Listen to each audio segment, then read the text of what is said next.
Hello, Markee Dragon, also known as Marcus Eikenberry in real life. And I am QMGSaint. What's up, guys? I gotta get used to that intro. Well, I mean, on Twitch, I'm like, what up, what up, what up, what up? But like on camera, I just look retarded doing that, you know? Whoa, no, we can play it over and over again, make it like a ringtone. Yeah, I mean, no. So, subject today is the post-mortem of the Neosland Kickstarter. And so Neosland is a crowd-designed game that went in for crowdfunding on Kickstarter, and I have been very heavily involved with this in the crowd design portion, taking you, my viewers, to our roundtables where we've discussed all the different ideas and stuff, and we've worked at putting all of this stuff together and building the game. Yeah.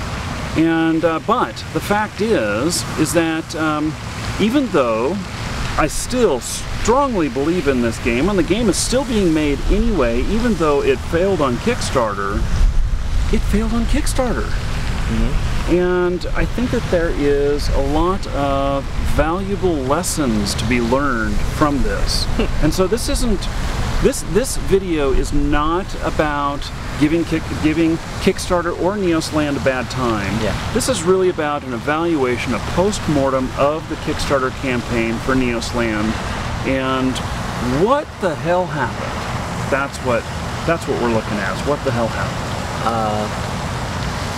I mean, when I started with Kickstarter and Neosland, I came on probably right when they hit Kickstarter, I believe, right? That's when I came on board with you, Markee.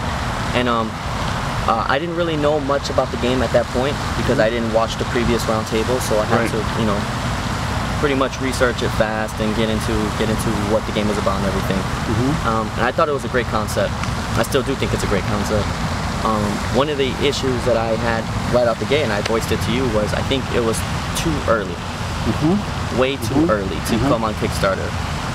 So let's explain what point we were going on to Kickstarter, and really what we had was we had done about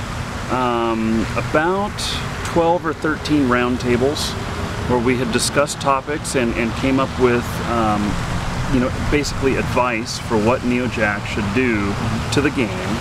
And we'd identified a lot of things. We'd identified a basis that it can be a medieval fantasy, that we were going to have magic, that we were going to have all kinds of different travel in the game, gate travel, magic travel, on foot, mounts, ships, all of these different things. We're going to have combat, so really just a good, well-rounded MMO that for those of you who have played EVE Online, it's like when EVE Online first started out, that they were this universe of these ships and everything, but it's turned into something way more. And so what we were at was at the foundation of this is where to begin, the game's life.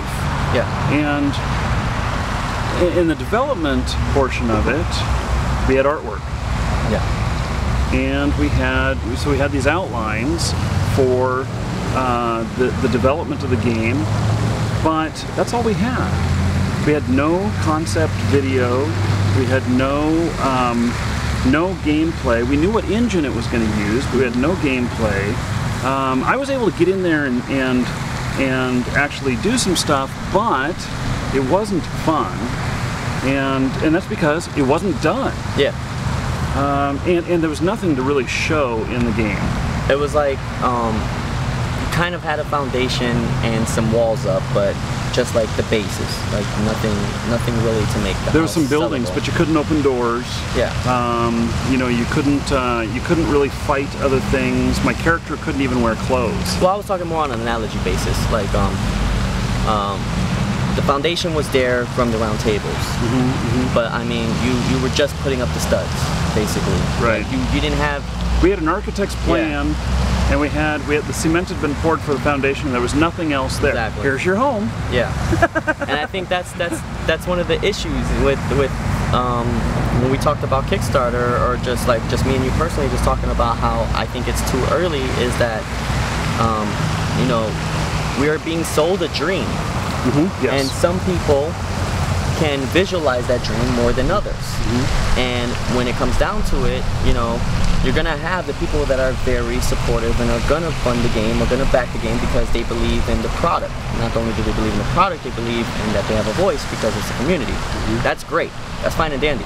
But what happens to the general people that just heard about this game for the first time? They have nothing to base their belief on unless they go back and watch all those previous round tables. Right, which most won't take that much time to do. Exactly. They'll watch about 7 seconds and say, not worth my time. Exactly. And and I think that was the big. I think that's the biggest downfall of the Kickstarter, is you know, you're doing something new here. You're taking an idea for a game and you're saying, hey, create it to the public. And you're telling the public to give you the ideas that they want to see in a game, and then you go ahead and put them in a game, which is great. But they want to see results, you know. And if you can't give them that results in a fast enough time, they're gonna just lose interest. And I think that's what happened. We had how many publication sites showing the game off? I know we had ZAM, we had did we have PC Gamer? MMORPG. MMORPG. Yeah. We had 10 Ton Hammer. We had a lot of good press. Yeah. And I think it's kind of tricky to say it, but I think more research needed to be done to figure out what market that game needed to be pushed into. Because you had people coming from, and this is strictly because of the game and because I was in there listening to the voices, you have people coming from the Darkfall community. You have people coming from like the Mortal Online community, which these are all niche games in themselves. But this is what Neojack was creating. They were creating a niche game. Right. Because obviously, you know, the funding's not there for a larger game, a AAA title. So, and I mean, even though they went to Kickstarter, the game's still being made. Right.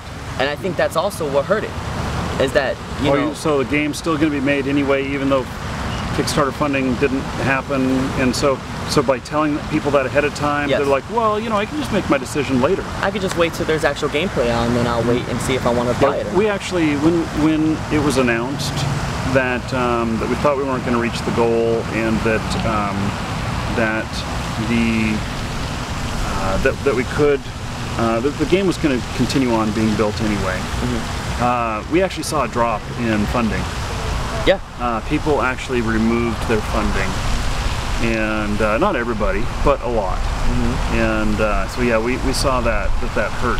And it kind of goes, like I said, it's a double-edged sword, because Kickstarter is there for the people that can't fund their games, in a sense. True.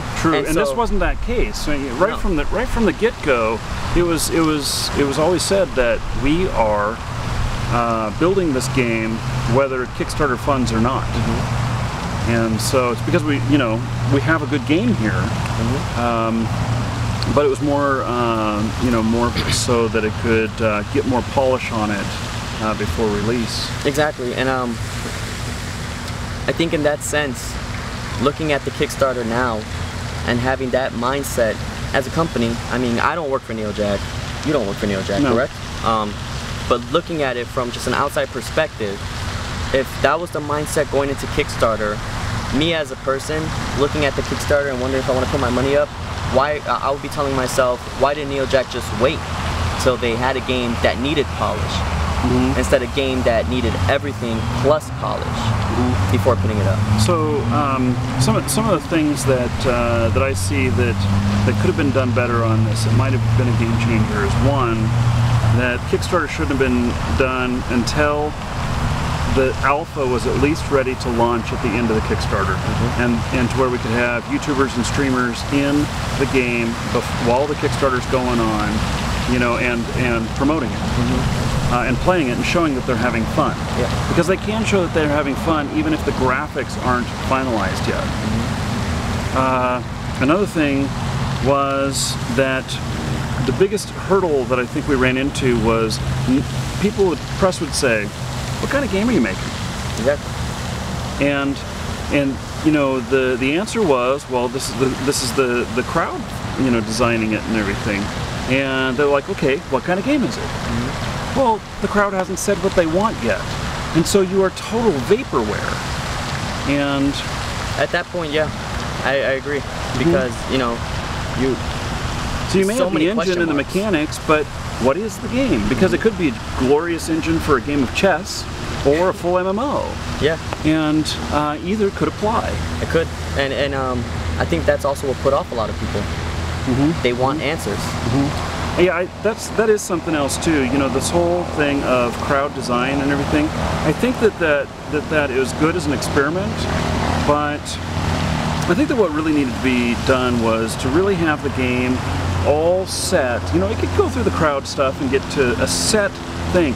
This is what the game is when it goes to Kickstarter. Yeah, I agree. And even, you know, the whole crowd design thing is fine. But for the funding, when people are going to put their money down and you're introducing it to new people beyond the realm of people that are drawn in on the roundtable discussions on designing it, Yeah. you're right. I don't buy something that I'm not sure it's going to be whatever I think it's going to be whenever I get it. Yeah. So I'm having that problem right now, actually, with glasses. This may sound kind of funny, Yeah. but I'm right now looking at an Indiegogo campaign where I can get glasses that are a little bit more your style, that I can pop the lenses in and out, and I'll get, like, you know, multiple frames, and I can just take my lenses in and out. The problem is, how do I put them on my face before I get them and decide? size them. Because I'm buying them off the internet. Yep. Same thing with, like, I personally hate buying monitors off the internet. Like Newegg, any, like Best Buy, whatever.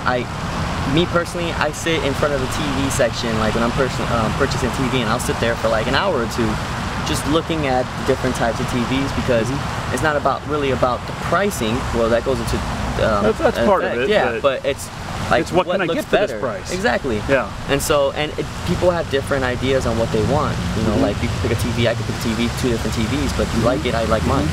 And I think the same thing goes for the gaming on Kickstarters and stuff like that. So that could have been addressed by having the game in enough shape that it was playable before going to Kickstarter. And it goes back to my analogy with like a house and the foundations. You know, like the realtor is going to come show a concrete slab, or does the realtor want to come show, you know, at least a prefabricated house? At least you need the framework and some doors on it. Exactly. Yeah. And then you can put pictures up and say, hey, this is how it's going to look when it's done, to get people interested. So I 100% agree on that. Yeah. So most definitely.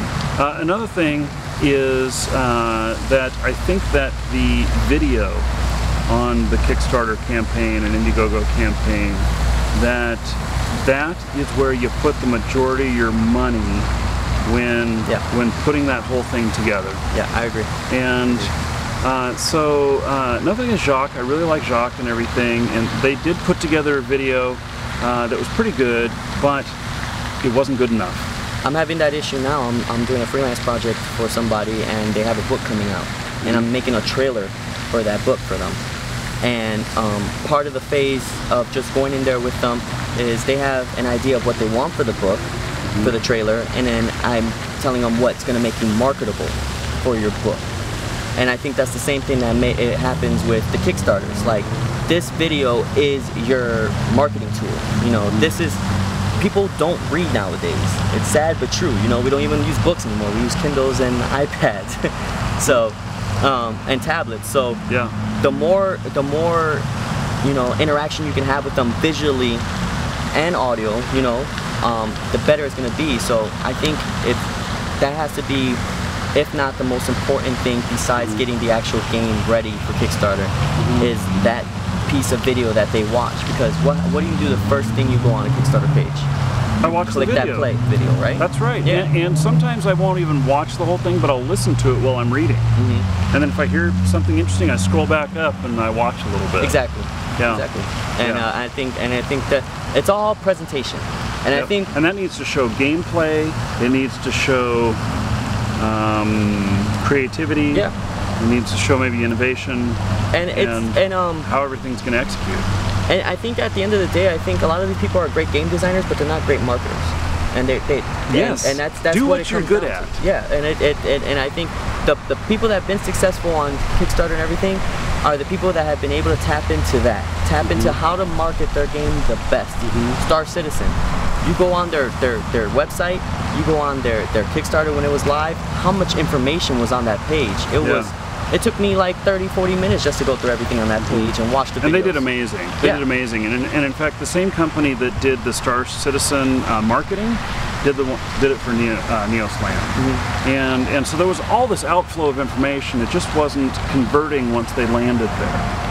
And there's only so much the marketing side can do for you if you have nothing to show. Marketing is to drive traffic in, and they did that. Yeah. So like, and I mean, they did a great job for what we had at the beginning. You know, they got us the publication sites and everything, but you need to follow through. It's like pitching. You know, you got to follow through with your release, and we had it winded up and we were ready to go, but we just fell short on following through with keeping them there. So what other thing could have been done better in the whole campaign? Well, I already touched on the timing and answering the questions. I'm not sure there is anything else. I don't think so. I think those are the few things. Everything else was great. I mean, there was a whole thing of the countdown, like the earlier that you got in, the more rewards that you got, which was really brilliant. There was a lot of really great prizes for the different tiers and everything, and that all was laid out pretty good. I mean, it was pretty understandable and stuff, and it's all stuff that that I wanted to play with. I got my bid in right away. I mean, granted, I knew when it was going live and stuff, but I think if we had to say, you know, because 2020 hindsight, you know, absolutely, that's exactly why we're doing this video. It's not to beat up on the game or to beat up on any of the companies involved. It's to say, what can we learn from what happened? I think if we were better prepared for, you know, if we had something, because like I said, the marketing people did as much as they could, but you can't market something that's not marketable, you know. And we had something that was kind of marketable, but only to a certain extent, because then we had nothing to show after that. Well, we couldn't get conversions. Exactly. So I think if we went back and did it again, there would have to be a certain amount of information that we have ahead of time to be prepared better to show. And I think and a lot of it has to, we have to lead away from saying, what if we had this in the game, to this is what we have in the game. Absolutely, How can we optimize it to make it better for you, the consumer? And the squirrels. Yes, and the squirrels. Yeah. The foundation needed to be there. Yeah. And the structure of the house, you know, at least partially built on it. Yeah. Yeah. So and I think that at that point, once you have that, then it can go down into the finer questions of you know, how some of the things work, and still do crowd design, but really on smaller things that don't have sweeping changes across the game. Yeah. So, and that is in fact what NeoJack is doing. They have taken everything and they have said, okay, this is our core, this is what we're doing, and here we go. And so they did that. It's just after the Kickstarter, and so it. I agree. I think that should have been done beforehand. But that would have helped a lot. So, okay. Cool. Well, I think that's great. Yeah. And again, I just want to say, we weren't trying to beat anybody up or whatnot. This is really about learning what's happened, and the game is still going forth and being created. And it's not because I don't think it's a good game. I think it was just its timing wasn't right, and it had a couple of things that needed to show that it didn't in the Kickstarter campaign. So don't take that as a indication that it's you know, doomed to failure later, because it's a completely separate thing. And so, in fact, I don't know how long it'll be, but soon after this video, sometime you're going to see me in the game. So I'll be staying here too, and. You know, I'm gonna go find him and kill him. I'm Markee Dragon. Take care. Peace, guys.